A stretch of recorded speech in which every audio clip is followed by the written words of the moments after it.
Voici la nouvelle console, très appréciée par les jeunes, sortie il y a à peine un an, la Nintendo Switch. Cette console peut se décliner sous 3 façons différentes. Le mode sur table, où la console est branchée à la télévision, le mode portable, où les Joy-Con et l'écran deviennent une console à emmener partout, et le mode sur table, où les Joy-Con deviennent des manettes et la tablette l'écran de télévision. Mais aujourd'hui, nous allons parler des Joy-Con, ces manettes avec lesquelles nous pouvons jouer, qui sont extrêmement riches en capteurs. Nous avons tout d'abord le capteur NFC qui se trouve sur le joystick du Joy-Con droit. À quoi sert-il ? Ce capteur sert à pouvoir scanner nos figurines Amiibo pour qu'elles puissent être détectées par la console et que nous puissions jouer avec eux dans le jeu.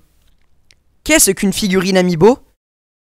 Un Amiibo est une figurine d'un personnage de l'univers Nintendo que l'on doit scanner pour qu'on puisse jouer avec lui dans le jeu. Ces figurines existaient déjà à l'époque dans l'univers Wii U et Nintendo 3DS. Nous avons ensuite comme capteur l'accéléromètre. Ce capteur détecte avec quelle vitesse et avec quelle force on secoue la manette pour qu'elle puisse interpréter ce geste. Ce capteur est beaucoup utilisé dans le jeu de mini-jeu One to Switch, comme dans le jeu Course-Drapeau, où il faut être le premier à attraper le drapeau, ou alors comme dans le jeu Sous Pression, où le second la manette et on espère de ne pas faire exploser la bouteille. Nous avons ensuite une caméra infrarouge. Cette caméra se trouve dans la partie inférieure du Joy-Con droit. Cette caméra peut détecter des objets pour le jeu Nintendo Labo, ou alors des signes comme dans le jeu One to Switch, où elle est utilisée dans le mini-jeu qui s'appelle Miam Miam, où l'on doit être celui qui mange le plus de sandwichs. La caméra détecte alors la bouche et peut donc ainsi compter le nombre de bouchées que l'on fait. Pour finir, nous avons le gyroscope. Ce capteur détecte si vous tournez la manette à droite ou à gauche, et en avant ou en arrière. Ce capteur est utilisé de nouveau dans le jeu One to Switch. Il sert alors dans le jeu Course au trésor où il faut être le premier à réussir à ouvrir la mallette. Par ailleurs, ce système est aussi utilisé dans le mini-jeu Coffre-fort ou encore Tourner manette.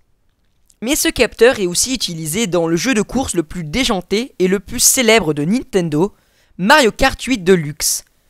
Dans ce jeu, le gyroscope permet à pouvoir conduire la voiture et à prendre les virages.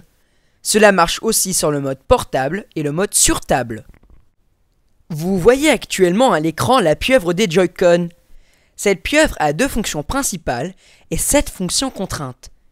Tout de suite, vous allez voir la bête à cornes, mais tout d'abord, écoutons l'avis d'un utilisateur professionnel de cette console, Quentin Zimmer. Alors moi, j'aime beaucoup cette console, car on peut l'emmener partout et quand on veut. J'aime bien les Joy-Con car on peut les avoir de plusieurs couleurs. Ils sont doux à toucher. De plus, on peut les transformer de une en deviennent 2 en les détachant. En plus, ils sont pratiques pour Nintendo Labo et Mario Kart. Alors moi, oui, franchement, j'aime bien et je la recommande à d'autres gens, cette super console. Comme vous avez pu le constater, les Joy-Con sont des superbes manettes d'une console qui déchire et leur succès n'est qu'un début.